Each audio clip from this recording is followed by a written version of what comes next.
VJ24 న్యూస్కి స్వాగతం. కరుణాపురం క్రీస్తు జ్యోతి మందిరంలో ప్రార్థన పండుగలు ప్రారంభం. డైరెక్టర్ రేవగోపు జయప్రకాష్ వెల్లడి. ధర్మసాగర్ మండలం కరుణాపురం క్రీస్తు జ్యోతి మందిరంలో 5 రోజుల పాటు జరిగే ప్రార్థన పండుగలను క్రీస్తు జ్యోతి ప్రార్థన మందిరం వ్యవస్థాపకుడు, సొసైటీ ఆఫ్ క్రైస్ట్ అధ్యక్షుడు డాక్టర్ రెవరెండ్ సంగాల పాల్సన్ రాజ్ ఆదివారం ప్రార్థనలు చేసి ప్రారంభించినట్లు క్రీస్తు జ్యోతి ప్రార్థన మందిరం సొసైటీ ప్రధాన కార్యదర్శి డైరెక్టర్ రేవ గోపు జయప్రకాష్ మీడియాకు సోమవారం తెలిపారు. ఈ సందర్భంగా యేసుక్రీస్తు బోధనలను క్రైస్తవులు భక్తి శ్రద్ధలతో ఆచరించాలని డాక్టర్ సంగాల పాల్సన్ రాజ్ సూచించారు. అనంతరం డైరెక్టర్ జయప్రకాష్ మాట్లాడుతూ భక్తులకు 5 రోజుల పాటు ఉచిత వసతి భోజనాల సౌకర్యం కల్పించినట్లు తెలిపారు. అనంతరం భక్తులు ఆలపించిన గేయాలు ఎంతగానో ఆకట్టుకున్నాయి. మమ్మల్ందరినీ కూడా నీ కృపా సింహాసనానికి చేర్చినందుకై స్తోత్రములు. ఇంతవరకు నిన్ను స్తుతించి ఆరాధించి నిన్ను మయంపరచడం నీవు ఇచ్చిన కృపను బట్టి వందనాలు. కొద్దిసేపు నీ మాటలు బిడ్డలు ఆలోచించినందుకు తండ్రి, వారి హృదయంలో కావలసినటువంటి నీ మాటలను మీరే అందించి మహిమలు తెచ్చుకోనండి ప్రభువా. ఈ సాక్షులుగా నిలబెట్టుకోమని యేసుక్రీస్తు నామములో ప్రార్థిస్తున్నాము తండ్రి. ప్రియమైనటువంటి దేవుని బిడ్డలారా, ప్రభు అయిన యేసుక్రీస్తు నామములో మీ అందరికీ కృపా సమాధానం కలుగునుగాక. అందరికీ ప్రైజ్ లాడమ్మా. బాగున్నారా? అందరూ గట్టిగా చప్పలు కొట్టండి ఒకసారి. క్రీస్తు జ్యోతి ప్రార్థన పండుగల్లో మనం ఉన్నాం. మరి దేవుడు మనల్ని ఎంతగానో ప్రేమించి ఆయన కృపలో భద్రపరుచుకొని మరి దాదాపు 20 సంవత్సరాల నుంచి ఈ క్రీస్తు జ్యోతి ప్రార్థనా పండుగ 2006 సంవత్సరంలో ప్రారంభమయ్యాయి. ఇప్పటి వరకు కూడా ఈ పండుగలు మరి దేవుడు జరిగిస్తూ ఉన్నాడు. అనేక మంది బిడ్డలు వస్తూ ఉన్నారు. ఈ పండుగల్లో పాల్గొని దేవుని ఆశీర్వాదాలు పొందుకుంటున్నారు. ప్రియమైనటువంటి బిడ్డలారా, ఈ పండుగల్లో మనం దేవుడిని స్తుతించాలి, ఆరాధించాలి, వాక్యం వినాలి, ప్రార్థన చేయాలి, ప్రార్థన చేసుకోవాలి. మరి దేవుని యొక్క సన్నిధానంలో చక్కగా ఈ 5 రోజులు దేవునితో సహవాసాన్ని కలిగి దేవునితో మనం సంబంధాన్ని కలిగి జీవించాలి. ప్రియమైనటువంటి దేవుని బిడ్డలారా, ఎందుకంటే ఈ లోకంలో మనం చాలా మందితో సహవాసం చేస్తూ ఉంటాం. కానీ మనం ఎవరితో సహవాసం చేయాలి అని అంటే దేవునితో సహవాసం చేయాలి. హల్లెలూయా, హల్లెలూయా.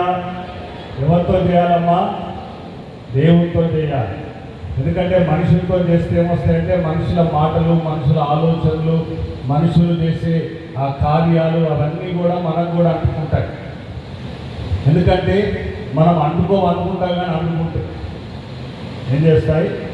బూతు మాటలు మాట్లాడే వాళ్ళతో నువ్వు తిరిగినామనుకో, కొద్ది రోజులు అయినాక నీకేమొస్తాయి? నీకు మన నోటికి కూడా కోపం వచ్చినప్పుడు తెలియకుండానే వస్తాము. ఆ విధంగా మనుషులు ఈ లోకంలో ఉన్నటువంటి వారితో మనము జీవిస్తూ ఉంటే సహవాసం అనేది ఆ మనిషితో మనం ఎక్కువగా మాట్లాడడం, ఆ మనిషితో ఎక్కువ సమయం గడపడం, ఆ మనిషికి ఎక్కువ ప్రాముఖ్యత ఇవ్వడం, ఇది సహవాసం. ఎప్పుడో మనం కలుస్తూ ఉంటాం, మాట్లాడుతూ ఉంటాం, 5 నిమిషాలు 2 నిమిషాలు వాళ్ళని పలకరిస్తాం. అది కాదు సహవాసం అనేది. ఎక్కువ సమయం వారితో మనము ఉండడం. ప్రియమైనటువంటి బిడ్డలారా, అయితే దేవునితో మనం సహవాసం చేయాలి. 5 రోజులు చక్కగా వాక్యాన్ని వినాలి, వాక్యం చదువుకోవాలి, ప్రార్థన చేసుకోవాలి. మరి దేవుని సన్నిధిలో పాటలు పాడాలి. మంచిగా పాటలు నేర్చుకోండి. మీ గ్రామాలకు వెళ్ళినప్పుడు కానీ, తర్వాత మీ ఇంట్లో మీరు ప్రార్థన చేసుకున్నప్పుడు కానీ చక్కగా మీరు పాటలు పాడుకుంటూ దేవునితో ఆనందంతో ప్రశాంతంగా మనం గడపాలి. ప్రియమైనటువంటి దేవుని బిడ్డలారా, ప్రార్థనా పండుగలు 2026 సంవత్సరం మే నెల 3వ తారీఖు నుంచి 7వ తారీఖు వరకు ఎంతో ఘనంగా క్రీస్తు జ్యోతి మందిరంలో ప్రారంభమయ్యాయి. మరి రెవరెండ్ డాక్టర్ సంగాల పాల్సన్ రాజు గారి మరి ఉదయకాల ప్రార్థనతో పాటు మరి మే 3వ తారీఖు ఉదయం వారు చేసినటువంటి ప్రార్థనతో ఈ ప్రార్థనా పండుగలు ప్రారంభమయ్యాయి. ప్రతి సంవత్సరం దాదాపుగా 2006 సంవత్సరం నుండి మరి ఈ సంవత్సరం వరకు 20 సంవత్సరాల నుంచి ఈ ప్రార్థనా పండుగలు ఘనంగా జరుగుతున్నాయి. ఈ ప్రార్థనా పండుగలకు అనేక ప్రాంతాల నుంచి మరి రాష్ట్రాల నుంచి, జిల్లాల నుంచి మరి వచ్చి ఈ ప్రార్థనా పండుగల్లో పాల్గొంటారు. ఎంతోమంది చక్కగా వారి కుటుంబ సమేతంగా ఈ 5 దినాలు ఇక్కడే ఉండి మరి దేవుని సన్నిధిలో దేవుణ్ణి ఆరాధిస్తూ వాక్యాన్ని వింటూ వారి జీవితంలో వారికి కావలసినటువంటి అవసరతల కొరకు ప్రార్థన చేసుకుంటూ చక్కగా ఇక్కడే గడుపుతారు. వారందరూ కూడా మరి ఇక్కడ ఉంటున్నారు కాబట్టి వారికి కావలసినటువంటి ఉదయం అల్పాహారాన్ని సిద్ధపరచడం జరిగింది. సాయంకాలం ఆరాధన తర్వాత భోజనాలు సిద్ధపరచడం జరిగింది. వారు ఉండడానికి కూడా పాత మందిరంలో మరి అన్ని ఏర్పాట్లు చేయడం జరిగింది. వారి స్నానాలకు కావాల్సినటువంటి ఏర్పాట్లన్నీ కూడా చేయడం జరిగింది. ఈ ప్రార్థనా పండుగల్లో మరి బిడ్డలందరూ పాల్గొని సంతోషంతో దేవుణ్ణి ఆరాధిస్తూ గడుపుతూ ఉన్నారు.